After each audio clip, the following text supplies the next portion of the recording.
சமீபத்தில் நான் ஜப்னா சென்றிருந்த பொழுது அந்த நம்முடைய முருகபெருமானுக்கு ஒரு மிக முக்கியமான கோயில் அங்க இருக்கு. மிக பழமையான மிக முக்கியமான கோயில் ஜப்னால இருக்கு. அந்த கோயிலுக்கு கூட்டிட்டு போனாங்க. சார் நீங்க பாருங்க, சரியா 11:30 மணிக்கு கூட்டிடுவாங்க. நீங்க 11:30 மணிக்கு போனீங்கன்னா என்ன இருந்தா உள்ள விட மாட்டாங்க. இங்க விஐபி எல்லாம் கிடையாது. அந்த கோயிலுக்கு நானும் சென்றேன். சாமிக்கு போய் அவங்க தெரியாத உண்டியல் காசுலாம் போடக்கூடாதுங்க. ஒரு டிக்கெட் ஒரு ரூபாய்க்கு ஒரு டிக்கெட் வாங்கிட்டு போய் நீங்க கீழே நின்று சாமி கும்பிட்டு வெளியே வந்துடணும். ரொம்ப ஆச்சரியமாக அதை பார்ப்பேன். நீங்களும் ஜப்னா போறதுக்கு வாய்ப்பு இருக்கும்போது நீங்க போய் பார்க்கணும். நம்முடைய முருகன் கோயில் மிக பிரமாதமான கோயில், 1000 ஆண்டு பழமை இருக்கக்கூடிய கோயில். ஒரே ரூபாய் ticket, first come first serve queue. இந்த விஐபி கல்ச்சர் இவங்க வந்தாங்க. நாங்க வெளியே மட்டும் கடையில எதிர்ப்போம். பின்புற டோரை திறந்து நாங்க தான் ஃபர்ஸ்ட் போய் அபிஷேகம் பண்ணுவோம், பூஜை பண்ணுவோம். அந்த மாதிரிலாம் இல்லைங்க, அனைவரும் கீழே தான் இருக்கு. அதை பார்த்தீங்கன்னா அந்த ஊரே டிசைட் பண்ணி எலெக்ஷன் மாதிரி வச்சு அதற்கு அரங்காவலர்களை தேர்ந்தெடுத்து அவங்க அந்த கோயிலை ரொம்ப அற்புதமா நடத்துறாங்க. உலகம் முழுவதுமே சான்றிருக்கு. ஜப்னால இருந்த கோயில்கள் போலதான் கோயில்கள் 1951 முன்னாடி இருந்துச்சு.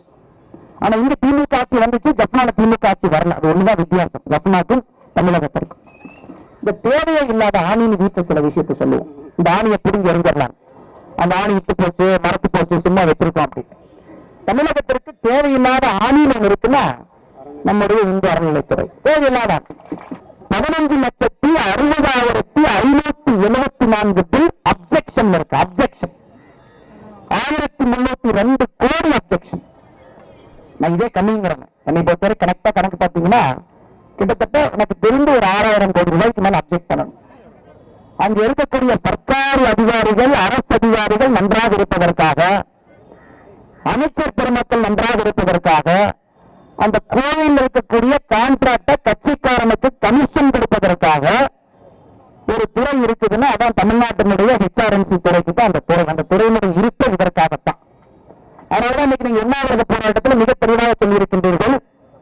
திருக்கோவிலுடைய நிலங்கள் எல்லாம் சூறையாடப்படுகிறது, திருக்கோவிலுடைய மரபுகள் எல்லாம் மீறப்படுகிறது, கணக்கில்லாமல் கோவில்கள் இடிக்கப்படுகிறது, புராதன கோவிலுடைய நகைகள் ஒடுக்கப்படுகிறது, பக்தர்களுடைய காணிக்கை ஒன்றியல் பணங்கள் சுரண்டப்படுகிறது. இல்லைன்னு திமுக காரர்கள் அதுக்கு இத்தனை நேரம் நான் சொல்லிட்டு இருந்தேன். இங்கெல்லாம் நீங்க சுரண்ட பட்டர் முறுக்கு எங்க சாப்பிட்ட, டாய்லெட் செட் எங்கிருந்து பிடிங்க, பூஜை புனஸ்காரங்கள் நிறுத்தப்படுகிறது. எல்லாத்துக்குமே தெரியும் 6 கால பூஜை எத்தனை கோயில் இருக்கு, முறையா அதற்கு கொடுக்கப்படக்கூடிய ஆண்டவனுக்கு கொடுக்கக்கூடிய எண்ணெய் கூட குவாலிட்டியா இருக்கா இல்ல, அதுலயும் கமிஷன் வச்சிருக்கீங்களா? பக்தர்கள் வருகைகள் தவிர்க்கப்படுகிறது. விஐபி கோட்டா, டிக்கெட்டு, சைட்ல போயா அங்க போயா. கோயில் கும்பாபிஷேகங்கள் மறுக்கப்படுகிறது. பழனி கோயில் கும்பாபிஷேகம் எவ்வளவு தாமதமாக இவருடைய தலைமையில சென்று ஒரு ஆர்ப்பாட்டம் நடத்தி டேட்டை சொல்லியான சண்டை போட்டதுக்கு அப்புறம் தான் பழனி கும்பாபிஷேகத்திற்கான தேதியை கொடுத்து நம்முடைய ஆலய மேம்பாட்டு பிரிவு அமைதியாக வந்திருக்கின்றார். அரங்காவலர்கள் தடுக்கப்படுகிறது. ஆல்ரெடி அண்ணன் சொன்னார் 2-3 கோவில்ல இது ஒரு பெரிய பிரச்சனையா இருக்கு. இன்னொரு ஆச்சரியமான விஷயத்தை பாருங்க, ஒரு கோவில்ல செலவு செய்யக்கூடிய பணம் சரியான முறையில் செலவு செய்யப்படுகிறதா என்பதை கண்காணிப்பதற்கு ஆடிட்டிங், அதற்கு 4% நாமளே கொடுக்கிறோம். 4% கொடுக்கிறோம், ஏற்கனவே பேசும். இப்ப அவங்க ஆடிட்டிங் பண்ண காசை பார்ப்போம். 2018-19 தமிழகத்தில் இருக்கக்கூடிய அரசு கோவில்கள்ல ஆடிட்டிங் செலவு 19 கோடி ரூபாய் ஆடிட்டிங் செலவு. 2019 20 கோடி, 2021 21 கோடி செலவு. பாத்தீங்கன்னா 19 கோடி, 20 கோடி, 21 கோடி. ஆனா ஆடிட்டிங் செலவு செஞ்சது 19 கோடி பில் இருக்கு. ஆனா கவர்மெண்ட் ஆடிட்டிங் 4% அப்படின்னு கோயில் இருந்து வாங்கிய காசு பாத்தீங்கன்னா 2018 92 கோடி. ஆனா ஆடிட்டிங் செலவு பண்ணது வெறும் 19 கோடி. 2019 87 கோடி ஆடிட்டிங் செலவு பண்ணது வெறும் 20 கோடி. 2021 ஆடிட்டிங் செலவு பண்ணது 21 கோடி. ஆனா கலெக்ட் பண்ணது 70 கோடி. இதுலயும் ஒரு ஃப்ராட். அதாவது அவங்க பில்ல தணிக்கை செய்து பார்க்கும் பொழுது ஆடிட்டிங் செலவு செய்த காசை விட 4 மடங்கு கோவில்ல இருந்து ஆடிட்டிங்காக காசு எடுத்திருக்காங்க. சரி, இதான் இப்படி இருக்குன்னு சொல்லிட்டு திருச்செந்தூர் கோவில்ல நமக்கெல்லாம் தெரியும், என்னுடைய சொந்தக்காரங்க அவங்க சொந்தக்காரங்க நமக்கு தெரிஞ்சவங்க எல்லாம் கோவில்ல போய் நாம ஒரு பசுமாட்டை எப்பொழுதுமே சாமி கொடுப்போம் வேண்டிட்டு.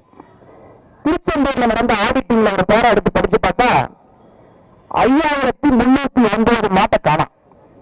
அதாவது பக்தர்கள் கொடுத்த என்ட்ரி கோயில் இருக்கு. யாரு வேலை விட்டது, யாரு சைட்ல இந்த மாட்டை திருடி அவங்க சொந்தக்காரன் திமுக கிளைச்சவரத்துல மாட்டை கொடுத்து வித்துட்டியா? 5309 மாடுகள் திருச்செந்தூர் கோவில் நடத்தப்பட்ட ஆடிட்டிங்ல மாட்டை காணாம். வடிவேலு கிணத்த காணான்னு சொன்ன மாதிரி கோயில் 5309 மாடு மிஸ்ஸிங். நம்ம சும்மா அந்த நேரத்தை அதிகமாக எடுக்கக்கூடாது என்பதற்காக ஒரு ஓவரால் பிக்சர் கொடுக்கும். அப்படி இருக்கும் பொழுது என்ன தைரியத்துல ஹெச்ஆர்என்சி என்கின்ற ஒரு துறையை வைத்துக் கொண்டு அமைச்சர் வந்து வெள்ளையும் வெள்ளையுமா காவியமா காலையிலிருந்து சாயந்தரம் சுத்திட்டு இருக்காரு. இந்த வடிவேலு படத்துல கேட்பாரு, வெள்ளை வெள்ளையமா சுத்துற அந்த பழப்புக்கு அப்படின்னு பாத்துருக்கீங்களா? துபாயில இருந்து வருவார், இதுக்காக வெள்ளை வெள்ளையமா சுத்துறாரு. அதே மாதிரி நம்முடைய சேகாபாபு அண்ணனை நான் பார்த்து, ஆமா இதுக்குதான் காவியமா சுத்துறீங்கன்னு கேட்டா என்ன தவறு நீங்களே சொல்லுங்க. ஆதாரத்தை கொடுத்து விட்டு டேட்டாவை வச்சு பேசுறோம். மாட்டக்கானா டாய்லெட் சீட்டுக்கு போன ஒன்றியல் காசு, நீங்க சாப்பிட பட்டர் முறுக்கு அக்கியப்பின்னா மிக்சர் ஒன்றியல் காசு, மதுரையிலிருந்து வந்திருக்கக்கூடிய மதுரை கோயிலிருந்து இனோவா மதுரைக்கான எந்தெந்த இனோவா இருக்கு, ஆடிட்டிங் செலவான தொகையை விட 4 மடங்கு கோவிலிருந்து சார்ஜ் பண்ணிருக்கிறேன். இதை வைத்து நாம் பேச வேண்டும் என்றால், இந்த தேவையே இல்லாத ஆணின்னு வீட்டுல சில விஷயத்தை சொல்லுவோம். இந்த ஆணியை பிடிங்கி எறிஞ்சிடலாம், அந்த ஆணி இட்டு போச்சு மரத்து போச்சு சும்மா வச்சிருக்கோம் அப்படின்னு. தமிழகத்திற்கு தேவையில்லாத ஆணின்னு ஒண்ணு இருக்குன்னா நம்முடைய இந்து அறநிலைத்துறை தேவையில்லாத. சாதாரணமாக ஒரு சாமானிய நடுத்தர மக்கள் கேட்கக்கூடிய கேள்வி, ஆனா தமிழகத்தில் ஹெச்ஆர்என்சி டிபார்ட்மெண்ட் இருக்கு, எவ்வளவு வருமானம் சொல்லுங்க. நான் இவர்கள் கோவிலிருந்து வரக்கூடிய வருமானத்தை கணக்கு காட்டுறது பாத்தீங்கன்னா 12% நிர்வாக செலவு, 4% ஆடிட்டிங் செலவுல ஒரு 110 இருந்து 140 கோடி ரூபாய் கணக்கு காட்டுறாங்க. ஒரு வருஷம் 120 கோடி இருக்கலாம், ஒரு வருஷம் 110 கோடி இருக்கலாம், சராசரியாக 110 இருந்து 140 கோடி.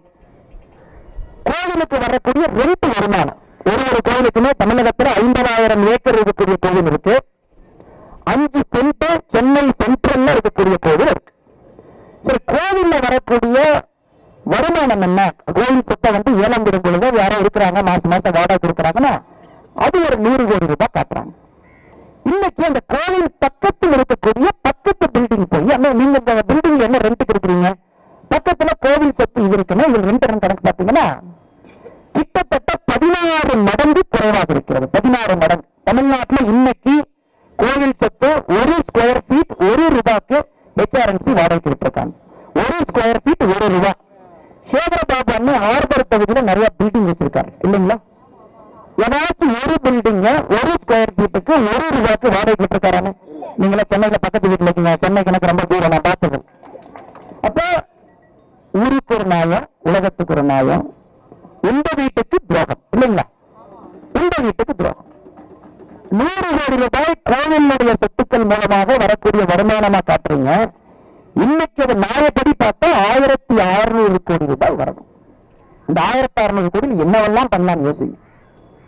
மெடிக்கல் காலேஜஸ், ஸ்கூல், ஒரு பக்கம் கல்வித்துறை அமைச்சர் கட்டிட்டு இருக்கார், ஐயோ வர்ற பணத்துல எல்லாமே சம்பளமா கொடுத்துட்றேன், என்னால கல்வித்துறை எந்த ஸ்கூலுக்கும் அரசு பள்ளிக்கு வந்து பணமே கொடுக்க முடியல, எல்லாம் இடிஞ்சு விழுகுதுன்னு.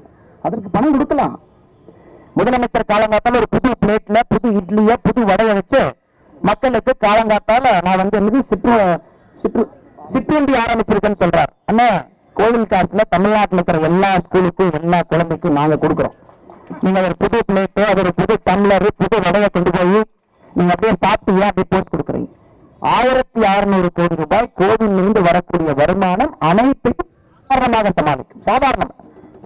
ஆனால் நான் சொன்னது, இந்த ஹெச்ஆர்என்சி துறையை விலக்கி வச்சீங்கன்னாவே தமிழகத்துல பாதி நல்ல விஷயங்கள் நடக்க ஆரம்பிக்கும். அடுத்த கேள்வி, எப்படி அந்த கோயிலை நடத்துறது?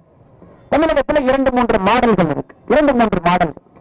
ஒரு மாநில அரசு இல்லைன்னா அந்த கோயில் எப்படி சிறப்பாக இருக்கும் என்பதற்கு ஒரு உதாரணம் வந்து நம்முடைய காளிகாம்பாள் கோவில், சென்னையை உதாரணமா எடுத்து ஹைகோர்ட் பக்கத்துல இருக்கு.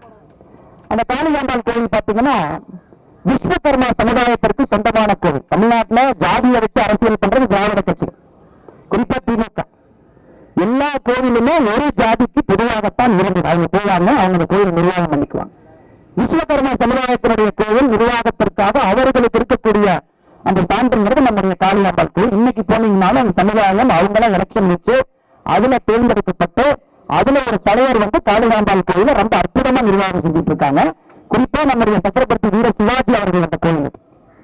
இதுல சம்பந்தம் இல்லாத ஆணியை ஒரு ஹெச்ஆர்என்சி கமிஷனர் உள்ள போய் உட்கார்ந்திருக்காரு. இது பாருங்க, ஒரு பியூட்டிஃபுல் மாடல். மக்களாகவே அவர்களுடைய கோவில் அவர்களாகவே நிர்வாகம் செஞ்சுக்கிறாங்க. இது யாருக்கு எந்த பிரச்சனையும் இல்லை. எல்லா மக்களையும் சமமா நடத்துறாங்க. இதை தாண்டி அடுத்த கோவிலுக்கு போனா இன்னொரு சமுதாயத்துக்கு சொந்தமான கோவில். ஏன்னா எல்லா கோவிலுக்குமே ஒரு காரணம் இருக்கிறது, அதற்கு ஒரு சரித்திரம் இருக்குது. அடிப்படையில தான் கிட்டத்தட்ட 20,000 ஆண்டுகளாக அந்த கோவில் இருக்கு.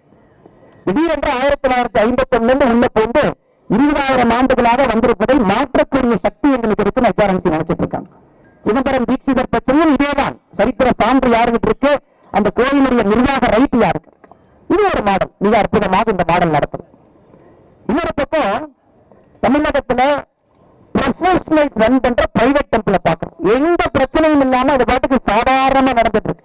எந்த டிஸ்கிரிமினேஷன் இல்ல. உள்ள வராதீங்க, வெளியிருங்க, நீங்க முதல்ல வாங்க, எங்கேயுங்க. சமீபத்தில் நான் ஜப்னா சென்றிருந்த பொழுது அந்த நம்முடைய முருகபெருமானுக்கு ஒரு மிக முக்கியமான கோயில் அங்க இருக்கு. மிக பழமையான மிக முக்கியமான கோயில் ஜப்னால இருக்கு. அந்த கோயிலுக்கு கூட்டிட்டு போனாங்க. சார் நீங்க பாருங்க, சரியா 11:30 மணிக்கு கூட்டிடுவாங்க. நீங்க 11:30 மணிக்கு போனீங்கன்னா என்ன இருந்தா உள்ள விட மாட்டாங்க. இங்க VIP எல்லாம் கிடையாது. அந்த கோயிலுக்கு நானும் சென்றேன். சாமிக்கு போய் அவங்க தெரியாத உண்டியல் காசுலாம் போடக்கூடாதுங்க. ஒரு டிக்கெட் ஒரு ரூபாய்க்கு ஒரு டிக்கெட் வாங்கிட்டு போய் நீங்க கீழே நின்று சாமி கும்பிட்டு வெளியே வந்துடணும். ரொம்ப ஆச்சரியமாக அதை பார்ப்பேன். நீங்களும் ஜப்னா போறதுக்கு வாய்ப்பு இருக்கும்போது நீங்க போய் பார்க்கணும். நம்முடைய முருகன் கோயில் மிக பிரமாதமான கோயில், 1000 ஆண்டு பழமை இருக்கக்கூடிய கோயில். ஒரே ரூபாய் ticket, first come first serve queue. இந்த VIP கல்ச்சர் இவங்க வந்தாங்க. நாங்க வெளியே மட்டும் கடையில எதிர்ப்போம். பின்புற டோரை திறந்து நாங்க தான் ஃபர்ஸ்ட் போய் அபிஷேகம் பண்ணுவோம், பூஜை பண்ணுவோம். அந்த மாதிரிலாம் இல்லைங்க, அனைவரும் கீழே தான் இருக்கு. அதை பாத்தீங்கன்னா அந்த ஊரே டிசைட் பண்ணி எலெக்ஷன் மாதிரி வச்சு அதற்கு அறங்காவலர்களை தேர்ந்தெடுத்து அவங்க அந்த கோயிலை ரொம்ப அற்புதமா நடத்துறாங்க. உலகம் முழுவதுமே சான்றிருக்கு. ஜப்னால இருந்த கோயில்கள் போலதான் கோயில்கள் 1951 முன்னாடி இருந்துச்சு. ஆனா இங்க திமுக ஆட்சி வந்துச்சு, ஜப்னால திமுக ஆட்சி வரல. அது ஒண்ணுதான் வித்தியாசம் ஜப்னாக்கும் தமிழகத்திற்கும். இந்த மாதிரி உலகம் முழுவதும் பெரிய மாடல்கள் இருக்கிறனால திமுக என்ன சொல்றாங்கன்னா, அதுவும் பிஜேபி காரன் நீ TNHRMC வேண்டாங்கிற, எனக்கு சொல்யூஷன் கொடு, இது வேண்டாம் எப்படி பண்ணலாம்னு சொல்லி அதையும் கொடுக்கிறோம். சேகர் பாபு அவர்கள் விவாதத்துக்கு தயாராக இருந்தால் நாங்க ஒரு கான்செப்ட் பேப்பர் எழுதி எப்படி தமிழகத்தை கோயில்களை மாற்றி அமைக்க முடியும், HRMC கையிலிருந்து வெளியே கொண்டு வர முடியும் என்று நாங்க ஒரு கான்செப்ட் பேப்பர் எழுதி மாநில அரசுக்கு அனுப்புறோம். அதை நீங்க படிச்சுட்டு சொல்லுங்க. தவறு இருந்தா ஒரு பாயிண்ட் இருந்தா சொல்லுங்க. இன்னொரு இடத்துல நிறைய பேருக்கு இந்த பாராட்டு, குறிப்பா நம்முடைய டெம்பிள் ஒர்க்ஷிப் அண்ட் சொசைட்டி அண்ணன் ரமேஷ் அவங்க எல்லாம் இருக்காங்க. மிகப்பெரிய அளவில் போராட்டம், வாழ்க்கையை அதற்காக அர்ப்பணித்திருக்கின்றார்கள். அந்த குழு ஹைகோர்ட்ல கேஸ் போட்டு RTI போட்டு ஒன்றொன்றாக போட்டு கண்டுபிடித்து சாமானிய மனிதர்கள் போராடி கொண்டிருக்கின்றார்கள். அதனால் இதற்கு விமர்சனம் என்பது கோயில்களில் இருந்து அரசு வெளியே வருவது மட்டும்தான் இதற்கு இருக்கக்கூடிய ஒரே ஒரு விமர்சனம். இதை தவிர எதுவுமே கிடையாது. அது ஆண்டவனே அவன் கட்டி போட்டு கையை கட்டி போட்டு உள்ளே வைத்திருப்பதற்கு சமமாக இருக்குது. இன்னைக்கு நான் சேகர் பாபு அண்ணனுக்கு ஒரு கேள்வி வைக்கிறேன். நாளைக்கு மீடியா நம்பர்கள் கேட்பாங்க, பிஜேபி காரங்க ஆர்ப்பாட்டம் பண்ணாங்க, உங்க பதில் என்ன சார்? அவர் சொல்லுவார், இல்ல நாங்க முறுக்கெல்லாம் சாப்பிடலப்பா, அவர் சும்மா சொல்றாருன்னா கையில எல்லாம் இருக்குது, முறுக்கு சாப்பிட்டது, மிச்சர் சாப்பிட்டது, டாய்லெட் சீட் எல்லாம். ஒருவேளை நீங்க மறுத்தீங்கன்னா கூட நான் இன்னைக்கு கேட்கறது, இந்த HRMC வருமானத்திலிருந்து இன்னைக்கு உடையலூர் போனீங்கன்னா தஞ்சாவூர் கும்பகோணம் பக்கத்துல ராஜராஜ சோழனுடைய சமாதி கேட்பாரின்றி அனாதையாக அங்கே கிடைக்கிறது. கேட்பாரின்றி அனாதையார் உடையலூர் பொறியியல் ஒரு மரத்துக்கு கீழே ஒரு சிவபெருமானுடைய லிங்கம் இருக்கிறது. அதுக்கு இப்பதான் யாரோ புரியாதவர்கள் சேர்ந்து அதுக்கு ஒரு கூரை மாதிரி போட்டிருக்காங்க, மழை வந்தா தண்ணி படக்கூடாது. ராஜராஜ சோழனுடைய சமாதி அங்க இருக்கு. சமாதி போய் கட்டலாம். நீ மிச்சர் சாப்பிடுறது, மில்க் சாப்பிடுற காசுல இந்த ராஜராஜ சோழனுக்கு ஒரு சமாதி கட்டலாம். இன்னைக்கு நீங்க ஊரெல்லாம் கூட்டிட்டு வந்து காட்டுறீங்க, தஞ்சை பெரிய பாரியா பூகம்பம் வந்தா கூட ஒன்னாகாது, அதான் இந்த தமிழகம் தமிழ்நாடு எல்லாம் கலவுறீங்களே. இந்த வருமானத்துல இதெல்லாம் புனரமைக்கலாம் முடியாது. ஏன்னா மனசு கிடையாது. அதுல கமிஷன் இடம் கொடுப்பான்னு தான் கேட்பீங்க. அதனால் பாரதிய ஜனதா கட்சியினுடைய நிலைப்பாடு மிக தெளிவாக நாம் சொல்லி இருக்கின்றோம். நம்முடைய கட்சி இங்கே ஆட்சிக்கு வரும் பொழுது நம்முடைய கட்சியிலிருந்து யார் முதலமைச்சராக அமைச்சர்களாக அறநிலைத்துறை யார் உட்கார்றாங்களோ முதல் நாளே அந்த அறநிலைத்துறை அமைச்சருக்கு வேலை இல்லாம நம்முடைய கட்சி செஞ்சிடும். முதல் கையிலுக்கு அந்த அறநிலைத்துறை வேண்டாம். ரொம்ப தெளிவாக சொல்லியிருக்க, தமிழ்நாட்டுல இதுவரைக்கும் எந்த ஒரு கட்சியும் இவ்வளவு தெளிவாக தன்னுடைய நிலைப்பாடு சொல்லியது கிடையாது. நாங்கள் சொல்லுகின்றோம்.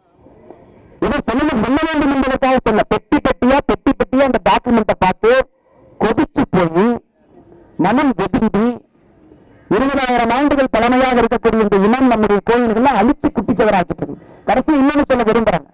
இப்ப பாரதிய ஜனதா கட்சி என்ன பண்ணிருக்குன்னு அவங்க கேட்பாங்க, நீங்க என்ன கோயிலுக்கு பண்ணிருக்கீங்க? சுதந்திரத்திற்கு பிறகு கோவிலிருந்து திருடப்பட்ட சிலை, நம்முடைய நடராஜர் ஐயாவுடைய சிலை, முருகபெருமானுடைய சிலை, நிறைய சிவலிங்கங்கள்லாம் சுதந்திரத்திற்கு பிறகு எக்கச்சக்கமா திருடிட்டாங்க. யுனெஸ்கோ 1989 இன்டர்நெட் கம்ப்யூட்டர் எதுவுமே இல்லை. அப்பவே யுனெஸ்கோ சொன்னாங்க, தமிழ்நாட்டிலிருந்து திருடப்பட்டிருக்கக்கூடிய சிலைகள் கோவில் சம்பந்தப்பட்ட பொருட்கள் மட்டும் 50,000 2000 தாண்டும் என்று சொல்லியிருந்தார்கள். 89. இன்னைக்கு 2022. 2022 வரை நாம் மொத்தமாக மீட்டெடுத்திருக்கக்கூடிய பொருட்கள் என்பது 241. 41 பொருள் தான் 1947 பிறகு இந்தியாவுக்குள்ள கொண்டு வந்திருக்கும், மீட்டெடுத்து கொண்டு வந்திருக்கும். 1947 2014 வரை மொத்தமாக இந்த நாடு மீட்டெடுத்தது 13. 13. மோடி அவர்கள் பிரதமராக வந்து 2014 அமர்ந்து 8 ஆண்டுகள்ல மீட்டெடுத்தது 228.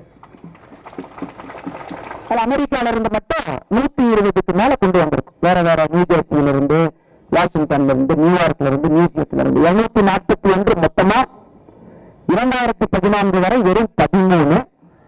228 பொருட்களை 2014 இருந்து மீட்டெடுத்திருக்கோம். மரகதலிங்கத்திலிருந்து நிறைய கொண்டு வந்திருக்கோம்.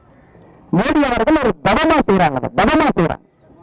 உலகம் முழுவதுமே குறிப்பா ஆஸ்திரேலியால இருந்து இப்ப ஒரு 3 ஆண்டுகளுக்கு முன்பு ஆஸ்திரேலியன் பிரதம மந்திரி டோனி அபோட் அவர்கள் பிரதமர்கிட்டே வந்து அதை கொடுத்துட்டு போனாங்க. ஒரு அற்புதமான நடராஜரை கொடுத்துட்டு போனாங்க. இது இந்த நாட்டில் இருக்கக்கூடாதுன்னு அந்த நாட்டில் இருக்கணும். இன்னைக்கு கிட்டத்தட்ட ஒரு 200க்கு மேல டிஸ்பியூட்ல இருக்கு. இதுக்கு சுபாஷ் கபூர் மாதிரி சில ஆட்கள்ல பெரிய பெரிய முதலீட்ட சில பேர் காசு எடுத்து 10 கோடி 20 கோடி 50 கோடி எல்லாம் வாங்கிட்டாங்க. இன்னைக்கு இந்தியா நம்ம டிஸ்பியூட் பண்றது எங்க ஊர்ல இருந்து தமிழ்நாட்டில இருந்து திரும்பினது. நீ காசு கொடுத்தது உனக்கும் அந்த அளவுக்கு பிரைவேட் பிரச்சனை. சுபாஷ் கபூர் வந்து இப்ப ஜெயில இருக்காரு. அதனால கொடுங்கன்னு 200க்கு மேல அமெரிக்கால, ஜெர்மனியில, ஆஸ்திரேலியால கேஸ் நடத்திக்கிட்டு இருக்கோம் எம்பசி வச்சு. இதை திமுக அரசுக்கு நான் சொல்ல கடமைப்பட்டிருக்கின்றேன். நீங்கள் இந்துக்களுடைய பாதுகாப்புன்னு சொல்றீங்க இல்லைங்களா? ஒரு சிலைய நீங்க 6 முறை முதலமைச்சர் அந்த கட்சி இருந்திருக்கு. ஒரு சிலையை மீட்டுக் கொண்டு வந்ததற்கு நீங்க முயற்சி எடுத்ததற்கு ஒரு டாக்குமெண்ட் திமுக ரிலீஸ் பண்ணணும். ஒரு சில பேச்சுக்கு மட்டும் நான் இந்துக்கு பாதுகாப்பாக இருக்கின்றேன், இந்து மக்களுக்கு துணை இருக்கின்றேன், பேச்சுக்கு மட்டும். உங்களுக்கு தேவை இந்தியன் கண்ணு வந்து இந்தியன்ல மட்டும்தான் இருக்கு. அந்த பட்டர் மில்க்ல இருக்கு, மினி மீல்ஸ்ல இருக்குது, டாய்லெட் சீட்ல இருக்கு. உங்களுக்கு கோயிலுக்கு 6 கால பூஜை எப்படி வைக்கணும், அதனுடைய மரபை எப்படி கடைபிடிக்க வேண்டும் என்கின்ற ஆசை உங்களுக்கு இல்லை. அதே நேரத்தில் தொடர்ந்து பேச வேண்டும் என்கின்ற ஆசை எல்லாம் மனசுல அவ்வளவு இருக்கு. நிறைய விஷயங்கள் பேசணும், தமிழக மக்களுக்கெல்லாம் பட்டி எல்லாம் எடுத்துச் செல்ல வேண்டும் என்கின்ற ஆதங்கம் இருந்தும் இது எனக்கான மேடை இல்லை, இது உங்களுக்கான மேடை. எனக்கு இன்னைக்கு வந்து உங்களோட உட்கார வேண்டும் என்கின்ற ஆசை காலையில இருந்து வந்து உட்காரணும். அதே நேரத்துல இன்னைக்கு நிறைய அரசியல்ல முக்கியமான ஒரு நாள், நிறைய விஷயங்கள் நடந்து கொண்டிருக்கிறது. தலைவர்கள் நம்ம ஆபீஸ் வர்றாங்க, அங்க இருக்க வேண்டிய கட்டாயம் இருந்துச்சு. அதனால அங்க இருந்தேன். இருந்தாலும் மனது இங்கேதான் இருந்தது. மிக முக்கிய பிரச்சனை பேசுறவங்களுக்கு யாரும் தைரியமே இல்லை. 70 ஆண்டுகளும் அந்த சப்ஜெக்ட் யாரும் தொடவே இல்லையா? இது ஒரு பொருட்டே இல்லாத சப்ஜெக்டா தானே வச்சிருந்தாங்க. இதெல்லாம் ஒரு இஷ்யூவா? ஏன் மக்கள் ஓட்டு போட மாட்டாங்க?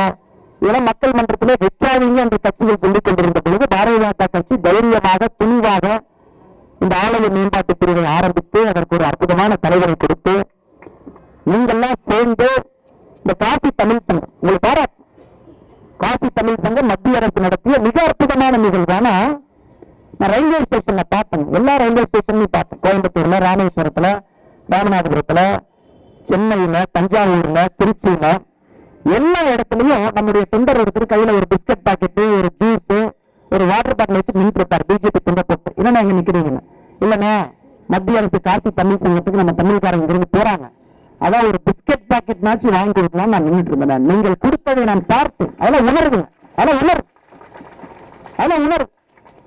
இந்த காசி தமிழ் சங்கத்தை பத்தி குறை சொல்லக்கூடிய கட்சிகள் பிரதமர் மோடி அவர்கள் எடுத்திருக்கக்கூடிய இந்த முக்கியமான முடிவுக்கு நீங்க ஆதரவு கொடுக்க வேண்டாம். செய்தினாச்சு கொடுத்தீங்களா?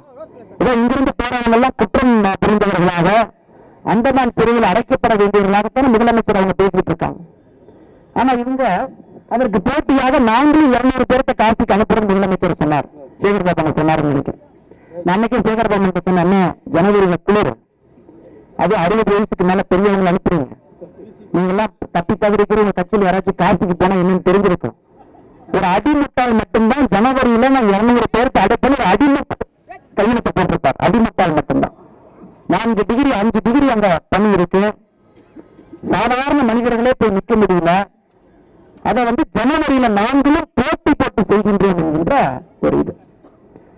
அது மட்டும் இல்ல, காசியில மகாகவி பாரதியார் அவருடைய வீட்டை நாங்க புதுப்பிக்கிறோம். நம்ம வீட்டுக்கு நான் போய் தமிழக அரசு புதுப்பிச்சதை பார்த்தேன். இப்படி கையை தொட்டீங்கன்னா இந்த பக்கம் செவரு, கையை தொட்டீங்கன்னா இந்த பக்கம் செவரு, கையை தொட்டா அந்த பக்கம் செவரு. என்னாலே அந்த ரூமுக்கு நிக்க முடியும். ஏழையா செலவு பண்ணிருக்கீங்கன்னா 17 லட்சம் ரூபாய் செலவு பண்ணிருக்கோம். 17 லட்சம் ரூபாய் செலவு பண்ணி மகாகவி பாரதியை காப்பாத்திதான் நீங்க பில்டப். நீங்களா காசி போகும் பொழுது தமிழக அரசு மகாகவி பாரதி அவர்கள் 1897 1901 வரை 4 ஆண்டுகள் வாரணாசியில் இருந்தாருங்க. வாரணாசியில தான் அவருக்கு அந்த கிரியாசக்தி, இந்த அற்புதமான கவித்திறமை வருகிறது. சரஸ்வதி நாட்டில் இருக்காங்க, அதை கையில் எழுத ஆரம்பிக்கிறாரு. அந்த மகாகவி பாரதியினுடைய இல்லத்தை நாங்கள் புதுப்பித்திருக்கின்றோம் என்று ஒரு 17 லட்சம் ரூபாய்க்கு ஒரு ரூமுக்கு அந்த வெள்ள பெயிண்ட் அடிச்சு அதுக்கு ஒரு பட்டி பார்த்து 15,000 ரூபாய் வாடகை இப்ப வந்து மாநில அரசு கொடுத்துட்டு இருக்காங்க. அங்க போய் பாத்தீங்கன்னா இங்க பண்ற எல்லா காமெடியும் பீஸ் ஆகும். இதுக்கு இவ்வளவு பில்டப். காசி தமிழ் சங்கத்திற்கு மத்திய அரசு செலவு செய்திருக்கக்கூடிய தொகை எவ்வளவு, எத்தனை பேருக்கு கூட்டிட்டு போய் ட்ரெயின்ல 2500 பேருக்கு மேல, அதெல்லாம் தமிழக மக்களுக்கு எடுத்து சொல்ல வேண்டிய கடமை நம்முடைய இந்த பிரிவுக்கு இருக்கு. ஆனால் நீங்கள் இந்த எடுத்திருப்பது சங்கல்பம், இது ஆரம்பம் தான். சங்கல்பத்திற்கு எப்பொழுதுமே ஒரு ஆரம்பம் இருக்கும், முடிவு வந்து நம்முடைய கையில் இருக்கு. அந்த சங்கல்பம் எவ்வளவு கடுமையாக நாம் வச்சிருக்கிறோமோ அதற்கான முடிவை நாம் கொண்டு வர முடியும். நிச்சயமாக நம்முடைய காலகட்டத்தில் பாரதிய ஜனதா கட்சியால் கண் முன்னால் அந்த முடிவு கொண்டு வரக்கூடிய தகுதி நமக்கு இருக்கு. கடுமையா உழைப்போம். நீங்க எப்படியெல்லாம் ஒரு சின்ன கோயிலுடைய பிரச்சனை எடுத்துலாம் பேசுறீங்களோ அதே மாதிரி தொடர்ந்து பேசுங்க. இதற்கு உங்களுக்கு ரிட்டர்ன்ஸ் எதுவும் வரப்போறது, ஆண்டவனுடைய அருள் உங்க குடும்பத்துக்கு கிடைக்க போகுது. இதோட பெரிய ரிட்டர்ன் என்னங்க? இதோட பெரிய ரிட்டர்ன் ஆண்டவனுடைய அருள் முழுமையாக இந்த பிரிவுக்கு மக்களுக்கு முழுமையா கிடைக்க போகுது. அதே நேரத்தில் நம்ம எந்த ஒரு மதத்திற்கும் விரோதிகள் கிடையாது. நம்ம அதை சொல்றோம். இஸ்லாமிய சகோதரர்கள் இருக்காங்க, அவர்களுடைய வழிபாட்டு முறை இருக்கு. அலிஷ் அப்துல்லா நின்று இருக்காங்க. அந்த வழிபாட்டு முறை அப்படியே இருக்க வேண்டும் என்று பாரதிய ஜனதா கட்சி விரும்புகிறது. அரசுக்கு வந்து இஸ்லாமிய மசூதிக்குள்ள போறதுக்கு எந்த விதமான உரிமையும் கிடையாது. அவங்க முடிவு பண்ணுவாங்க. அதே போல கிறிஸ்தவர்களுடைய தேவாலயத்திலும் கூட அந்த ஃபாதர் முடிவு பண்ணுவார். ஞாயிற்றுக்கிழமை மணிக்கு நான் என்ன மாஸ் கொடுப்பேன், அந்த பைபிள்ல நான் என்ன படிப்பேன், அதுல குறிப்பா எந்த டெஸ்டமெண்ட்ல எந்த வார்த்தையை நான் சொல்ல போறேன், அது அந்த ஃபாதர்னுடைய முடிவு. அதிலும் கூட யாருக்கும் தலைவர்கள் பெருமை இல்லை. ஆனா இந்து கோயில்ல ஒரு எண்ணெய் வாங்கினா கூட ஒரு ஈவா கையெழுத்து போட்டாதான் எண்ணெய் வாங்கணும்னா என்னையா காலக்கூடும், அது என்னையா காலக்கூடும். ஒரு சூடம்பத்தி வாங்கினா கூட நீ கையெழுத்து போட்டா பெரிய வெள்ளக்காரர்கள். இது வெள்ளக்காரங்களே பரவாயில்ல, திமுக ஆட்சி அவனாச்சு கோயில் கொஞ்சம் ஒழுங்கா வச்சது, யாரையும் திருட விடாமல் பார்த்து கொண்டான். இதெல்லாம் கேள்வி கேட்போம், தொடர்ந்து பேசுவோம். இது ஆரம்பம் மட்டும்தான். மக்கள் மனசுல அதை கொண்டு போகணும். நீங்க பேசணும், ஆதாரப்பூர்வமா நிறைய விஷயங்கள் எடுத்து பேசணும். மக்களாக முன்னே வந்து சொல்லவும் எங்களுக்கு இந்த